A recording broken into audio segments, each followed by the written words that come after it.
Number 1. At the end of a long day, my wife and I lay in bed together. We were staying in a wonderful Airbnb that my wife had found in Brussels. The building was ancient, but the owner had done their best to add modern touches. I reached over to turn off the lamp, and when we were in total darkness, my wife dropped an all too familiar question to me. "Did you lock the door?" she asked. I hesitated. Even in the darkness, I could feel she was unimpressed with my lack of an immediate response. As I saw it, I had two choices: either get up and go all the way to the front door only to find out it is in fact locked, or rest assured in the fact I did lock the front door and get some sleep. "Well, is it locked?" my wife demanded. "Yes, you don't remember me doing it?" I answered quickly with some bass in my voice. "I'm sorry, I know you forget sometimes," she said with the softness in her voice. "Love you, honey, good night." I moved in and held her tight, kissing the back of her head, and drifted into slumber. I awoke from my sleep to see my wife doing something at the other side of the room. She was being quiet, but I could see her figure. "What are you doing, honey?" my croaky voice inquired. She didn't answer, but instead came and leaned over me and gave me a kiss on the lips before going back to her business. I was so tired I quickly drifted back to sleep. The next morning, I woke up to see my wife doing the same. We smiled at one another. I attempted a smelly breath kiss, but was rebuffed. She got up and went to the bathroom, and I followed her. We brushed our teeth and got back into bed to check our social medias. "How did you sleep, honey?" I asked. "Better than you did," she said. "What do you mean?" I said with a puzzled look on my face. "You were wandering around the apartment last night. I asked you to come back to bed, but you just gave me a kiss and kept going about your business," she said with not a care in the world as she looked back down at her page. "Who was in our room last night?" I quickly ran around checking for our passports and money. Everything was still there. I laid back in bed with a sick feeling in my stomach, not knowing what to do. I write this down as a warning to everyone. Always make sure your doors are locked before going to bed. Update. Today, my wife was going through her phone and found a picture of her sleeping. I lied and told her I took it, thinking she looked cute. But she was not impressed. But that is better than the truth. I don't know why they did it, why they took several of our socks but no money, why they put a small handmade doll in my luggage. All I know is I hope my wife doesn't find out the truth. Number 2. Most people find a sense of safety from their homes. Whenever they are anxious or tired, they will go to their home and relax. I cannot do this. I will likely not be able to do it for quite some time. This is because of a particularly scarring incident that happened to me when I was quite young. When I was 13 years old, I lived with my parents in a small house far out in the country. The area in which we lived was prone to the kind of crime that one would expect from a lower income slice of royalty. There was always an occasional alcoholic or angsty teen perpetrating some minor crime, especially further down the road, close to the little downtown area. I always felt sort of unsettled in that house, even long before the incident. After all, it was situated squarely in between tall rows of corn and a thick forest patch, causing a feeling of isolation for a good part of the year. One night, I was in bed, and I suddenly got woken up by an allergy-induced asthmatic episode, something which wasn't too uncommon for me at this time. After realizing I had left my emergency inhaler downstairs, I ventured from my room to fetch it, desperate for some relief. I walked slowly to the kitchen cabinet, in which I could find my much-needed medication. All seemed normal as I reached in and grabbed the inhaler. That was until I heard the creaking of old house's floorboards coming from behind me. I had just administered the medication through slow and labored inhalations. As I spun around, I placed the inhaler down on the counter behind me. But what I saw was the figure of a man that, given the darkness of the downstairs area, seemed to be my father. I had just started to mutter some form of acknowledgement of his presence when the man lunged at me. I stumbled to the side, just barely avoiding the man.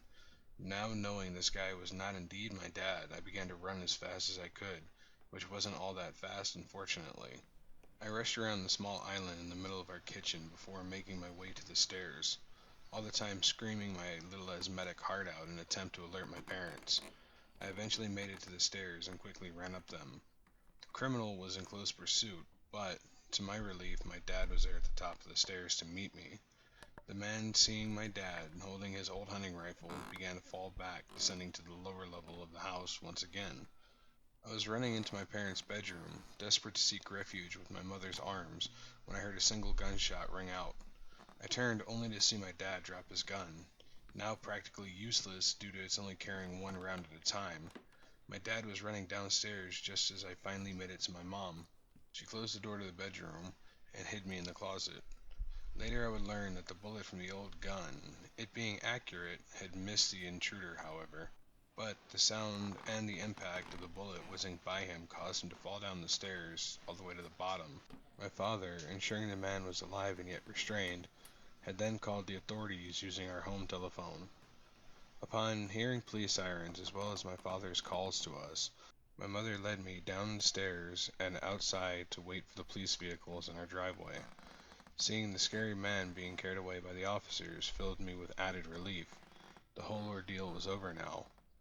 Apparently, the man had been addicted to drugs and was hopping from town to town, robbing homes and attempting to procure some additional funds for his vice. While nothing like this has happened to me since, I still feel scared going downstairs at night sometimes, and random creaks in the floorboards will still make me jump. Number 3. Hey guys, I would like to share with you some chilling things that happened to me about 3 months ago. This is a story of something that happened to me that will forever haunt me. I'm 14 years old and I live in South Africa, which is a place where crime is very common. Occasionally I hear gunshots outside of my house, but that is something that's normal here. I live in a big house with security cameras everywhere and motion detectors. My family's house has 2 gates just as a safety precaution. Power outages are also normal in South Africa because of our corrupt government. Anyway, I was sitting and eating dinner with my family when my brother asked me, "Hey, did you hear that?" I replied, "No." He went on to say that he heard something break outside of our patio, like a bottle of wine or something. Since I'm not paranoid like him, I finished eating and went to go study for my exam in the living room. My parents announced that they were going to go to the gym, as they do on Saturday nights, so I said goodbye and carried on working. As I was working, I heard a crash from the outside, near the patio like my brother said. What happened next sends shivers down my spine to this day. My brother walked into the living room looking panicked. I've never seen him so scared in my life before. He sat down next to me and stared at me for about 10 seconds with a look of complete and utter fear, his eyes wide open. "What's wrong?" I stuttered. "Upstairs, now!" he exclaimed while grabbing my arm viciously. "What the hell is going on?" I asked once we were upstairs. He didn't answer. I just started winding the shutters down. The shutter is a large door that connects to the downstairs and upstairs. We were only supposed to use the shutter in emergencies, as it is made of a strong metal that is hard for an intruder to break through. He then ushered me to his room, the third story of our house, which overlooks our garden and patio. Putting a single finger over his mouth to shush me, he pointed at what looked like a dark figure by our patio. At first it looked like a long shrub, but as I adjusted and focused my eyes, I had to stop myself from shrieking. The realization made my bones feel like lead and my blood feel colder than ice. A man holding a broken wine bottle was pacing around our patio. He looked to be about 5'9" with a shaggy beard. That's not what scared me the most about him. His eyes were wide open and he was smiling. A smile so sinister and crazed, he looked as if he had just come out of a mental institute. "Who is he?" I started saying. Bad mistake. The man turned to us and looked directly into my eyes with the same agonizing, crazy look that gave me goosebumps. He then started to run, a slow, staggering run that made him look injured. Towards the door to the inside of the house he went. I was sure he was coming for us. I was so shaken up I could hardly breathe, and so was my brother. And without a word he took my hand and we headed to my room on the second floor. Since I'm his little sister, he always considered me his responsibility. So he held my hand and told me everything was going to be okay, even though I knew inside me that it wasn't. Just then we heard slow clapping footsteps coming up the stairs. The shutter was closed, so he wouldn't be able to get to us. Just then, at just the right time, the power cut, leaving my brother and I in darkness. But my brother stumbled around and closed my door, locking it. He then explained to me that without the power, the shutters can be easily pried open. I thought for sure my life was going to end soon. Just then, I heard an excruciating sound that sounded like the shutters being forced open, and I headed for my drawer to get a hunting knife that I received as a birthday gift. In my right hand I clutched a knife, in the other I held my brother's. Suddenly, the sound of the shutters opening stopped. What replaced it was the sound of something metal, presumably a knife, scraping up against my bedroom door. We sat there, shaking, not knowing what to do. When I asked my brother if he had his phone on him, he stated that he had already called 112, which is our equivalency to 911.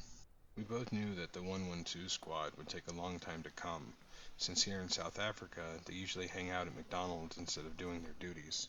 The scraping at the door continued for what seemed like ages. Seconds felt like minutes, and then my brother made me hide in the cupboard and hand him my hunting knife. With my heart racing and my palms sweating, I heard the sound of police vehicles outside, and my brother used a gate remote to open up for them. They rushed in and captured the man. The police told us the man had been on the run from the local asylum for the past 3 months. He had been charged with manslaughter twice, and he was sent to the local asylum. If my brother hadn't been there to help me, God knows what would have happened to me. I hope the man is recovering and that he's getting all the help that he needs. Number 4. I was 17 when this happened. Even 4 years later, I still can't really explain it. It was a Tuesday night, and I was at my boyfriend's house alone with his dog. Her name is Kaya. He was at work doing his night shift, and it was around 8 p.m., and I decided to get something to eat because, in all honesty, I was that kind of bored hungry where you just want to eat to pass the time. I did that a lot because the shifts were long, and I didn't really have anything else to do. So I put a pizza in the oven, set the timer for 25 minutes. As I went down, Kaya started barking. Not that normal barking either. She was angry. Very angry. She was practically jumping at the door trying to break it down to get outside. I was quite taken back by this. She never barks like this. It was the kind of barking you hear in horror movies when they see an intruder, but a lot louder and quite scarier. I stood frozen at first because I didn't know what to do. Do I open the door? Do I wait for it to pass? I, instead, tried to calm her down. I told her to be quiet and that it was okay. She always listens to me, but this time she didn't. She was so focused on what was ever outside that it was like I wasn't even here. After about a minute of trying to get her to calm down, I decided to pluck up the courage to open the door. The back door was a sliding door and wasn't the easiest to open or close. It was also a glass door, just for context. I only opened the door slightly, and then she shot straight outside, pushing right past me, barking the entire time. Over the noise of the barking, though, I heard something. At first, I wasn't sure what it was because it was so fast. But then, it happened again, louder, so much louder.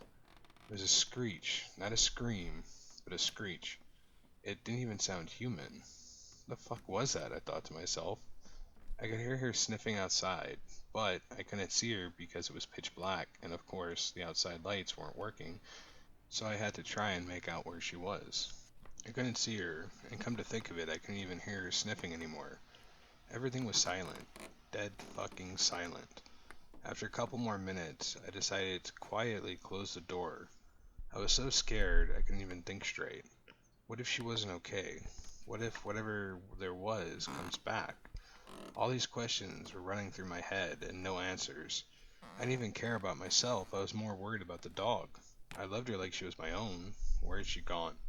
I wanted to call out for her, but I was scared of what might end up coming in the door instead. I decided to call my boyfriend. I didn't know what else to do. This is somewhat how the conversation went. I'm so fucking scared I don't know what to do. Why? What happened? Are you okay? No, I don't. I don't know, okay? I don't know what the fuck is happening right now, but Kaya went fucking mad. She was barking and... Okay, slow down a minute. Where is Kaya now? Is she still inside with you? No, she's outside somewhere. I can't even see her. It's so dark, but whatever she was barking at doesn't seem to be there either. I don't know what's happening. You need to stay calm and get her back inside. Did you see what she was barking at? It could have just been a fox or a cat. You know what she's like. Do cats or foxes screech? No, whatever the thing was, it didn't seem human. I can't open the door. I don't know whether it's still out there or not. Okay, don't be so paranoid. Call Kaya back, close and lock the door, then put the curtain across, and you'll be fine. But what if... Fine, forget it. I'll get her back and text you later. I hung up because clearly he didn't care and wasn't going to listen to me. So why bother trying with someone who didn't care? I nearly shit myself when the timer went off for the pizza. It felt like all that time had passed, and it's only been 25 minutes. I turned the timer off and began to listen again. I knew I had heard something, but couldn't work out what it was. It was kind of a sound like a tapping noise, but quieter. Then it happened again. I turned to the door and saw Kaya tapping on the door with her paw, practically begging for me to let her in. I didn't even think twice before opening the door and letting her in. After closing it and locking it, I noticed a trail of blood following behind her. She was hurt, really hurt. She was limping and couldn't even make it a few feet into the door before she collapsed. I broke down crying. What do I do? What happened? Why is this happening? I sat beside her, stroking her, comforting her. I turned to look at the door to see my reflection looking back at me. I was a mess, and there was Kaya's reflection, crippled and lifeless. But I noticed a third figure. It was tall, dark, and not just dark in color, but it felt dark and evil. It had a crooked smile with wide eyes and greasy hair. It was just staring.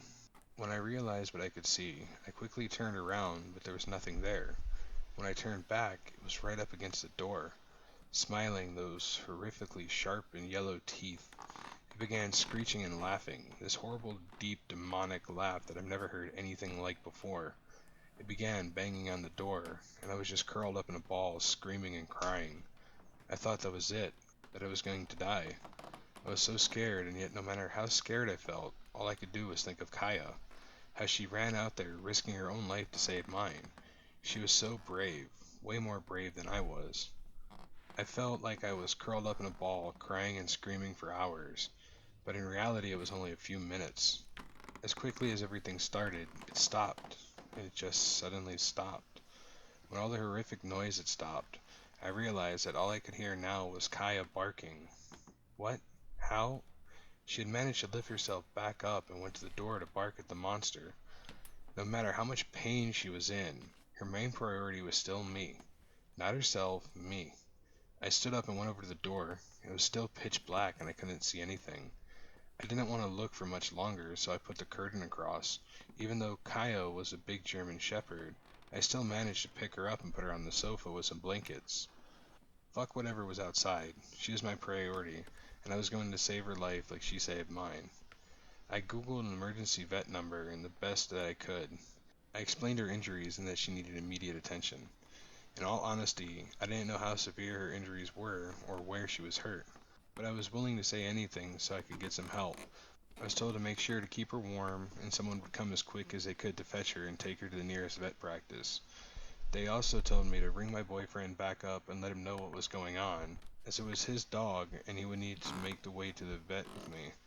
I won't bother going into detail on how the conversation went.